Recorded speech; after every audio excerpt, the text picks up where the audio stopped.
Today I have two Sony DAT machines that were brought in to have the tape path alignment checked and adjusted.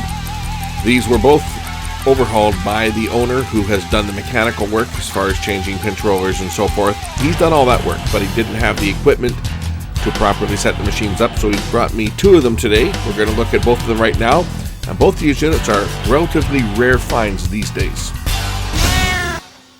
I have here a Sony DAT. This one's a DTC 59 ESJ, and this is kind of a hybrid because the guy that owns this has changed the faceplate and stuff. The original was black. The guy that owns this does his own mechanical stuff, his own mechanical work, but brought it to me to check the alignment as he didn't have a scope.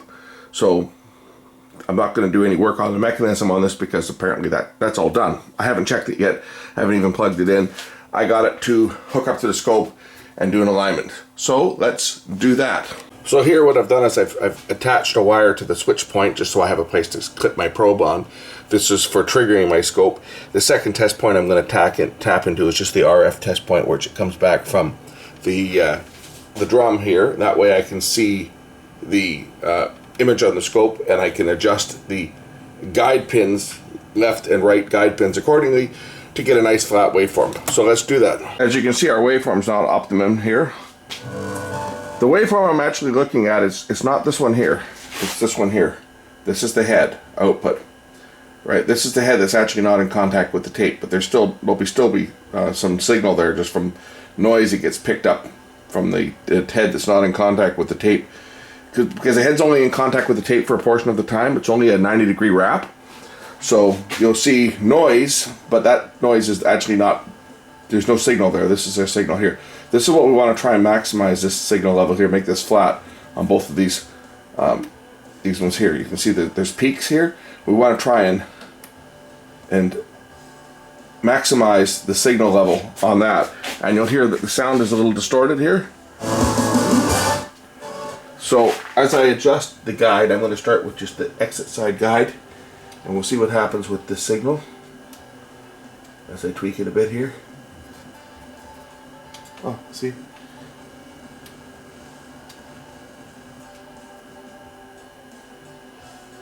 Okay, now the waveform is flattening out, you see? And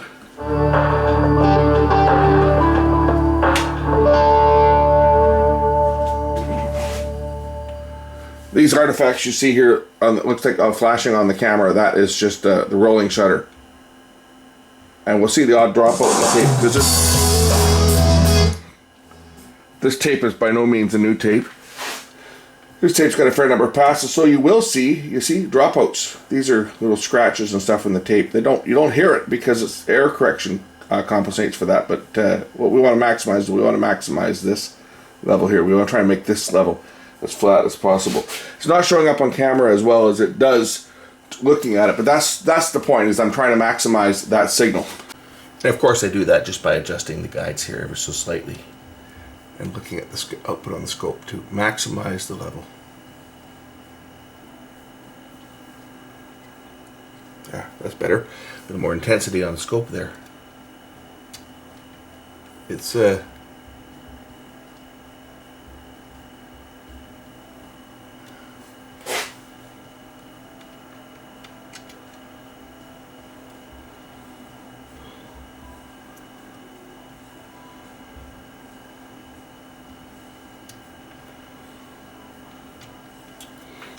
and then what we want to do is we want to look at it in oh good, my probe's going to stay there this time.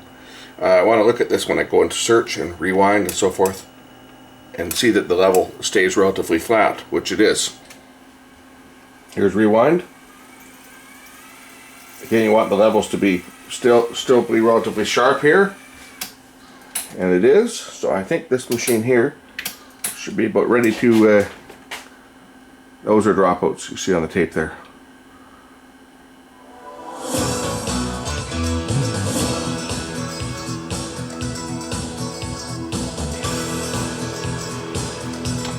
Level's looking good, and I think I'm going to send this one out. This one's looking to be okay now. I got another one to do as well. I've got two from the same person. On a safety point, which I didn't do, but I should have. When you're working on these units here that have got an exposed board with mains power, you notice there's no shield on this.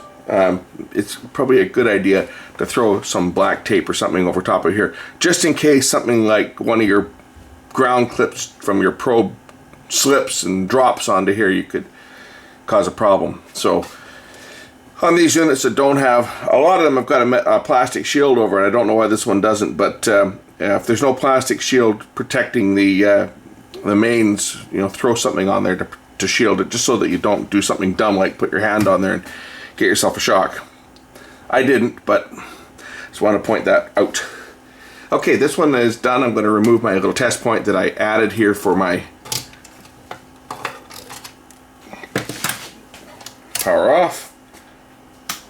Turn off the main power. I'm just going to remove my little test point that I added here for to clip my scope onto the switch point, and send this one on its way, because this one here now looks to be good. This is a Sony DTC 60ES DAT deck that was brought in for an alignment. So we're going to hook this one up to the scope and just make sure that everything's good. The guy that owns this, like the prior one, he also did his own mechanical rebuild, so he's gone in and changed out parts and so forth and cleaned it all up, and he just brought it to me to check over and check the alignment and make sure everything's good. So I'm not doing any repair on this other than putting it on the scope like the last one and just verifying and tweaking the alignment to bring it up to spec to a tape that was recorded on my certified Tascam DA40, which is what made this recording. Like the last one, I've extended the switch point test point here just to make it a little easier to clip the scope on. I don't have to worry about my scope probe falling off. I'm going to do what I should have done on the last one, and that's put some tape over the mains level connections here on this board, because of course this is main, although I'm on an isolation transformer, so I'm not going to get electrocuted, but it's still safety, right? So we'll just put some tape on over top of the connections on this board, just to make sure that it's safe. Whenever you're working on mains power transformers that are exposed, it's always a good idea to cover up anything that you could potentially touch or that a tool could fall on. This is the low voltage side, so I'm not too worried about that. This is the mains connected side, and even though I'm on an isolation transformer, I will not get a fatal shock from this thing here. If I were to touch both terminals, you know, the neutral side and the hot side, of course, I'm going to get a nasty shock from that. I won't get a shock if I'm touching something that's grounded and I touch, you know, and I touch mains, because the system is isolated from the house ground. This is isolated from hydro ground or neutral. But there's still a hot and a return that goes back to the isolation transformer. So if you were to make a connection between the hot side and the return to the isolation transformer, you would still receive a shock at that point. So isolation transformers protect you from a potentially fatal shock from mains from the street transformer, because they're grounded to earth. Isolation transformer isolates the device that you're servicing from earth ground, but there's still a shock potential between the isolated neutral or the return and the hot from the isolation transformer, but not between either of those terminals and your building ground or earth ground. I guess that's what the point I'm trying to make, is that isolation transformers are still an absolute must for servicing, but you can still get a shock with them, just not as dangerous of a shock. Let's see how this one's performing before I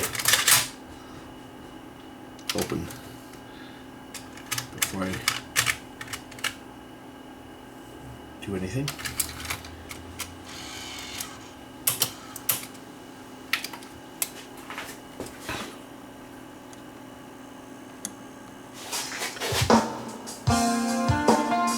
Yeah, I got sound. Let's just see how this one is to begin with. Oh, I heard a bit of noise there. some static. So where am I here? Oh yes, this one's pretty bad. Let's take a look from the get-go. You can hear the noise, the fuzziness. That's an alignment problem. So let's take a look at the scope, and you'll see what I mean. You see the big dips here? This one's off by a country mile. So let's see if we can bring this up.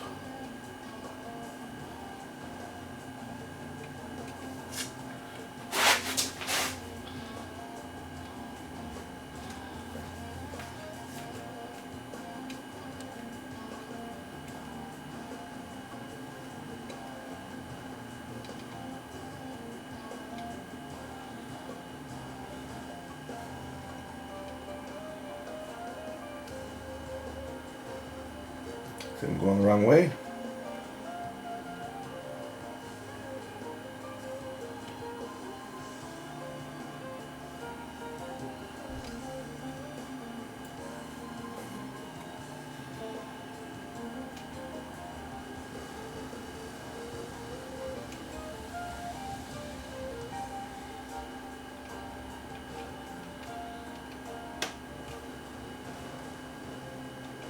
Of course, you can hear it too, feedback when I get close.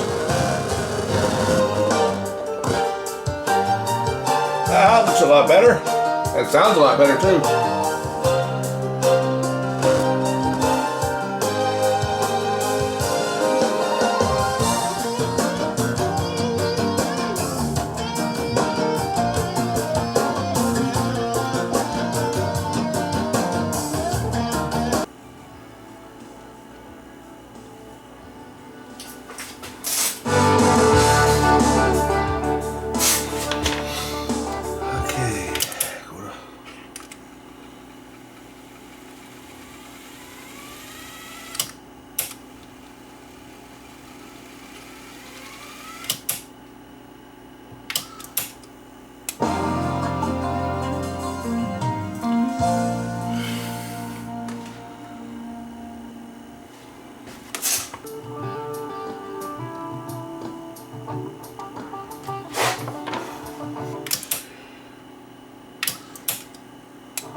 What I'm doing here is I'm watching how fast it trains up. Well, the units have auto track finding, so when you first start them up, they'll hunt for a second to get on perfect tracking, and that's what I'm watching for, is to watch how fast it locks in. So it's locked in before the sound cuts in, which is perfect. I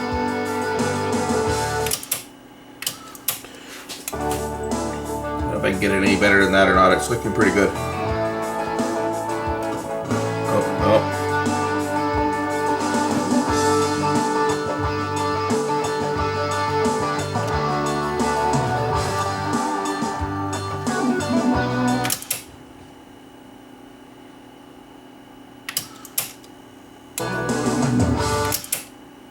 That's looking good.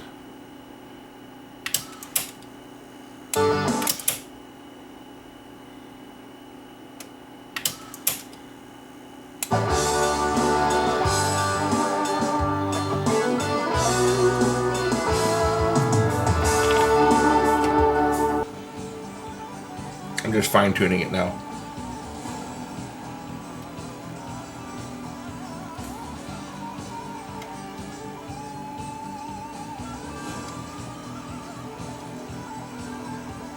That's looking pretty good.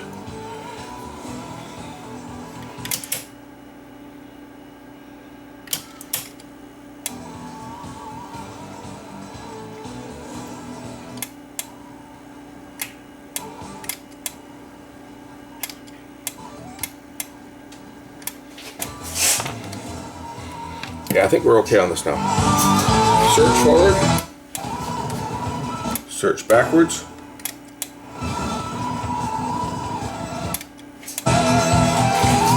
we'll just search to the next track. There you go. Search to the next track.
Oh, end of the tape.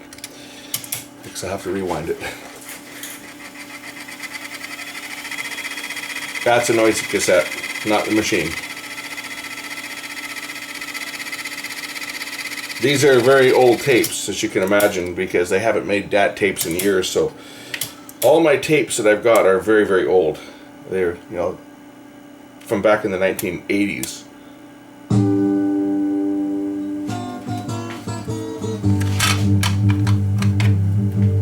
Obviously, I can't run that because, well, you know what will happen. But I'm going to run this thing. I'm just going to do some test running on this thing. I won't be recording this, obviously, but I'm just going to run this thing, test run it before sending it out on its way.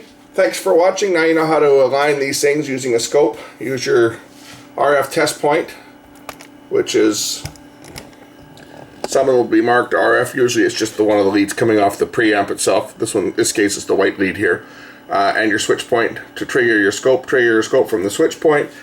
Scope your RF from the RF test point or right from the preamp output. And by careful adjustments of the two guides, you can get yourself a good flat waveform, very much like aligning a VCR. And then you've got compatibility and interchangeability, and everything is going to work good. Thanks for watching.